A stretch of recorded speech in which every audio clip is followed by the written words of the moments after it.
Hello everyone, मैं हूं सचिन और आप सबका बहुत बहुत स्वागत है मेरे इस यूट्यूब चैनल पे।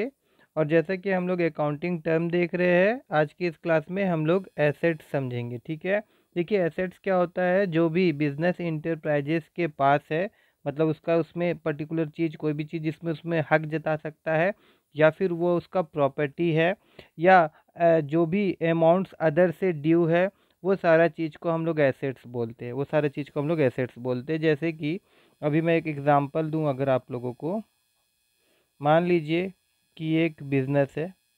ठीक है, तो इसमें जितना भी कैश अवेलेबल है, बैंक में जितना भी कैश है, ठीक है, इसके पास जो भी मशीनरी आइटम्स है, या फर्नीचर्स है, या इसका जो ऑफिस बिल्डिंग है, ठीक है, या फिर ये जो उधारी दे के रखा है, जो डेप्टर्स के पास अमाउंट है, या फिर इसके पास जो स्टॉक अवेलेबल है, ये सारा चीज़ जो होगा इसे हम एसेट्स कहेंगे इन शॉर्ट। ठीक है, आप डिटेल में भी हम लोग देखेंगे।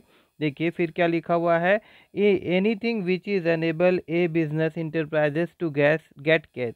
यहाँ पे बोला जा रहा है, इसका मतलब क्या, कोई भी चीज़ जिससे कि उसको कैश मिले या फिर बेनिफिट मिले फ्यूचर से।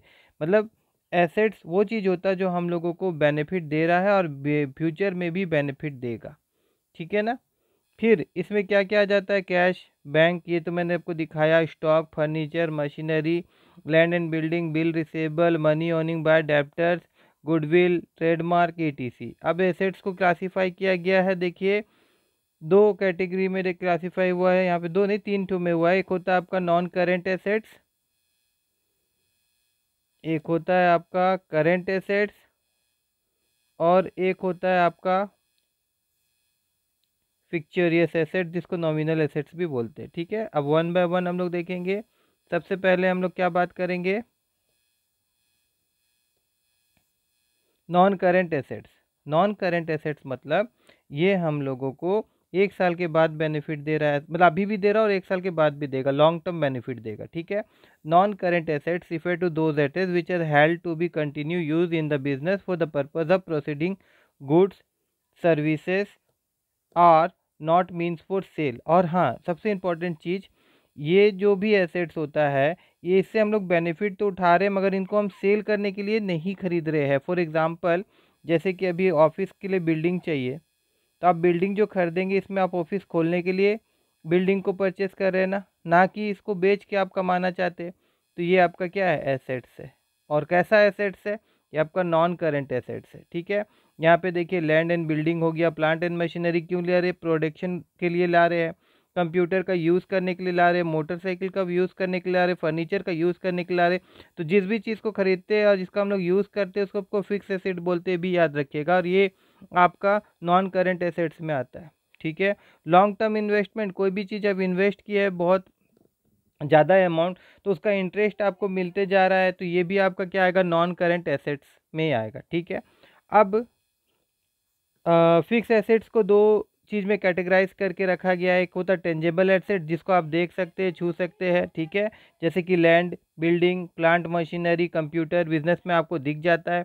कुछ चीज़ होता है जो बिजनेस में असर तो करता है मगर दिखता नहीं है, जैसे कि गुडविल हो गया, कॉपीराइट्स हो गया, ट्रेडमार्क हो गया, पेटेंट हो गया, ये सारा चीज़। ठीक है, उसके बाद अगर हम लोग आगे देखें तो अब आ जाता है करेंट एसेट्स। करेंट एसेट्स का आपको सिंपल सा बात याद रखना है, ये ऐसा चीज़ होता है जिसको हम लोग जल्द से जल्द कैश में कन्वर्ट कर देते हैं, और विद इन 1 ईयर या 1 अकाउंटिंग पीरियड में। जैसे कि आप स्टॉक परचेस किए, तो उसको बेच के आप प्रॉफिट लेना चाहते हैं, उसका बेनिफिट उठाना चाहते हैं, तो वो आपका करेंट एसेट्स में आएगा। इसको हम लोग शॉर्ट लाइफ भी बोलते हैं और एक्टिव एसेट्स भी बोलते हैं। करेंट एसेट्स में देखिए क्या हो गया है कि कैश और अदर एसेट्स और resources commonly identify those which are reasonable expected to be realise in cash, मतलब जिसको जल्द से जल्द वो कैश में कन्वर्ट कर देते हैं या बेच देते हैं। ठीक है, या फिर कंज्यूम कर लेते हैं, या तो फिर कंज्यूम कर लेते हैं। एक बात याद रखिएगा कि प्रीपेड एक्सपेंसेस, ये एक्सपेंसेस है, मगर इसको हम लोग किस प्रकार से ट्रीट करते हैं, करंट एसेट्स के लिए ट्रीट करते हैं। क्यों, देखिए प्रीपेड सब जब भी आता है, इसका मतलब क्या होता है कि हम लोग पैसा दे दिए मगर बेनिफिट नहीं उठाए हैं।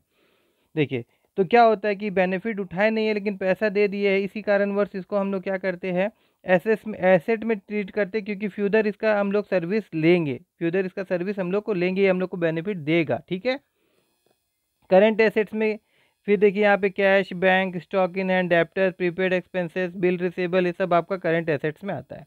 अब आ जाता है फिक्चोरियस या नॉमिनल एसेट। तो ये सिंपल सा बात है, इसका एग्जांपल मैंने कुछ दिन पहले एक वीडियो बनाया था, उसमें भी दिया था, आज भी मैं बता देता हूँ। नॉमिनल एसेट्स जो है फिक्चोरियस एसेट, एक्चुअली में ये एसेट्स नहीं होता, मगर इसको हम लोग एसेट्स की तरह ट्रीट करते हैं। कैसे?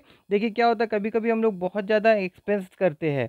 जैसे मान लीजिए कि एडवर्टाइजमेंट किए हम लोग कोई प्रोडक्ट के लिए, और 3 लाख रुपये का हम लोग इन्वेस्टमेंट किए हैं, एक्सपेंस हो गया हम लोग का। तो ये जो एक्सपेंस है हम लोग एक साथ अपना अकाउंट में दिखाना नहीं चाहते, पार्ट पार्ट दिखाना चाहते हैं। तो हम लोग क्या करते हैं कि जैसे कि मान लीजिए कि अभी 3 लाख है, इसको 3 साल में मैं दिखाना चाहता हूँ, तो 1 लाख का तो मैं यहाँ पे एक्सपेंस में इसको दिखा दूंगा, ठीक है। मगर जो रेस्ट ऑफ द अमाउंट है, जो रेस्ट ऑफ द अमाउंट है 2 लाख, ठीक है, इसको मैं क्या मैं दिखा दूंगा, ये जो 2 लाख रहेगा, ये मैं फिक्चोरियस नॉमिनल एसेट्स में इसको मैं दिखा दूंगा, ठीक है ना। क्योंकि इसको मैं साल साल इसको डिवाइड करने वाला हूँ, इसीलिए इसीलिए यहाँ पे लिखा हुआ है these are the assets which can not be release. ये कभी पैसा वापस मिलेगा, रिलीज होगा नहीं होगा, in cash and no further benefit. इससे हम लोग कोई बेनिफिट उठा रहे हैं मतलब, लेकिन इसको बेच के तो नहीं उठा पाएंगे ना, इसका एडवर्टाइजमेंट कर दिया, उसका जो बेनिफिट मिलेगा वो हम लोग को मिलेगा, है ना। Can be derive from this assets. तो इसको हम लोग क्या बोलते हैं, फिक्चोरियस या फिर नॉमिनल एसेट। आई होप कि आप सबको एसेट्स जो टर्म है, अकाउंटिंग टर्म, वो समझ में आया होगा। अगर समझ में आया हो तो मेरे इस वीडियो को लाइक करिएगा और मेरे चैनल को सब्सक्राइब करना मत भूलिएगा।